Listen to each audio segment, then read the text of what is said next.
Corona के समय भी एकजुट था से ऐसी चुनौतियों का सामना कर चुके हैं। हम फिर से उसी तरह तैयार रहने की आवश्यकता है। धीरज के साथ, संयम के साथ, शांत मन से हमें हर चुनौती का मुकाबला करना है। અત્યારે આખા દેશમાં અને ખાસ કરીને જે સોશિયલ મીડિયા પ્લેટફોર્મ છે તેના પર એક જ વાતની ચર્ચા થઈ રહી છે કે શું ભારતમાં ફરીવાર લોકડાઉન આવવાનું છે। પશ્ચિમ એશિયામાં ઈરાન અને ઇઝરાયલ વચ્ચે વધતો જતો તણાવ છે, જેને કારણે સામાન્ય જનતામાં હવે પાળ પડી ગઈ છે અને લોકો પૂછી રહ્યા છે કે શું યુદ્ધના કારણે ભારતમાં લોકડાઉન 2.0 આવવાની જેવી જે સ્થિતિ છે તે સર્જાય છે। શું છે તેની હકીકત, તેના વિશે વિગતે ચર્ચા કરીશું। નમસ્કાર મિત્રો, સ્વાગત છે તમારું અમારી આ યુટ્યુબ ચેનલ ગુજરાત ન્યૂઝમાં।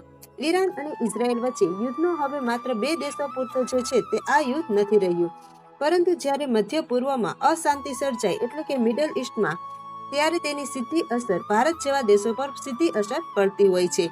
ઈરાન એ તેલ નિકાસ કરતો મોટો દેશ છે અને જો સ્ટેટ ઓફ હોર્મઝ બ્લોક થાય તો દુનિયાભરનું જે ક્રૂડ ઓઇલ છે સપ્લાય ખોરવાઈ જતી હોય છે, કારણ કે દુનિયાભરની જે ઓઇલ સપ્લાય છે તે આ દ્વારા થતી હોય છે અને અહીંયાથી જ બધા જે દેશો છે તે નિર્ભર કરતા હોય છે।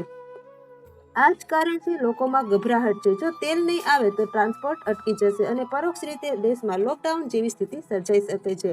अध्यक्ष इस युद्ध के कारण दुनिया में जो कठिन हालात बने हैं उसका प्रभाव लंबे समय तक बने रहने की आशंका है। इसीलिए हमें तैयार रहना होगा, हमें एकजुट रहना होगा। हम कोरोना के समय भी एकजुट था से ऐसी चुनौतियों का सामना कर चुके हैं। अब हम फिर से उसी तरह तैयार रहने की आवश्यकता है। धीरज के साथ, संयम के साथ, सात मन से हमें हर चुनौती का मुकाबला करना है। પરંતુ અહીં સમજવાની જરૂર એ છે કે આ ઇકોનોમિક લોકડાઉન કદાચ હોઈ શકે છે, પરંતુ તે મેડિકલ લોકડાઉનના નથી। તમે જોયું હશે છેલ્લા થોડા દિવસોમાં પેટ્રોલ પંપ પર ભીડ વધવા લાગી। લોકોમાં એવી માનસિકતા ઘર કરી ગઈ કે યુદ્ધ વધશે તો પેટ્રોલના ભાવ રાતોરાત વધી જશે અથવા તો સ્ટોક ખતમ થઈ જશે। ગેસ સિલિન્ડરના બુકિંગમાં પણ સખત જે છે તે ઉછાળો જોવા મળ્યો હતો। તેના જ કારણે માત્ર ગુજરાતમાં જ નહીં પરંતુ સમગ્ર દેશમાં આવી પરિસ્થિતિ હતી। લોકો લાઈનો લગાવીને ઊભા રહ્યા હતા।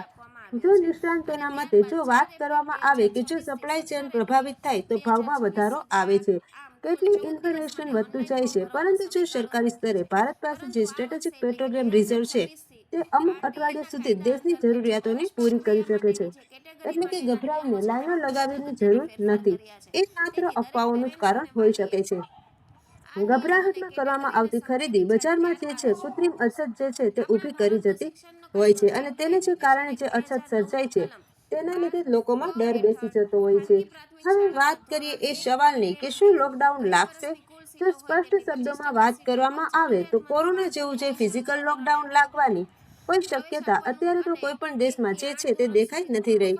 ભારતમાં પણ એવી જ પરિસ્થિતિ છે। લોકડાઉનની તો કોઈ સ્થિતિ નથી, પરંતુ જો યુદ્ધના કારણે આર્થિક મંદી જરૂર કદાચ દેશમાં આવી શકે છે। ચીજ વસ્તુઓના ભાવ વધી શકે છે, પરંતુ સરકાર દેશને ઊભો રહેવા દે તેવો કોઈ અત્યારે સંકેત નથી।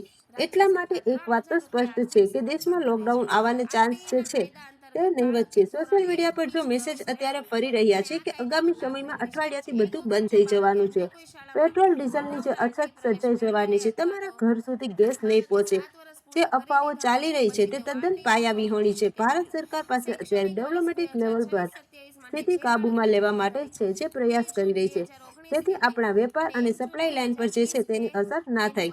તમને જણાવી દઈએ કે હવે આવતીકાલે પ્રધાનમંત્રી નરેન્દ્ર મોદી જે છે તે તમામ રાજકીય પ્રધાનમંત્રીઓ સાથે વિડીયો કોન્ફરન્સ દ્વારા સીધી વાત કરવાના છે, એટલે કે વિશ્વમાં જે તણાવની સ્થિતિ સર્જાય છે તે પરિસ્થિતિને પહોંચી વળવા માટે તૈયારીઓ જે છે તે અત્યારથી જ કરી દેવામાં આવી છે, જેને કારણે લોકડાઉન જેવી કોઈ પણ મંદી જેવી જે છે તે પરિસ્થિતિ દેશમાં ના સર્જાય।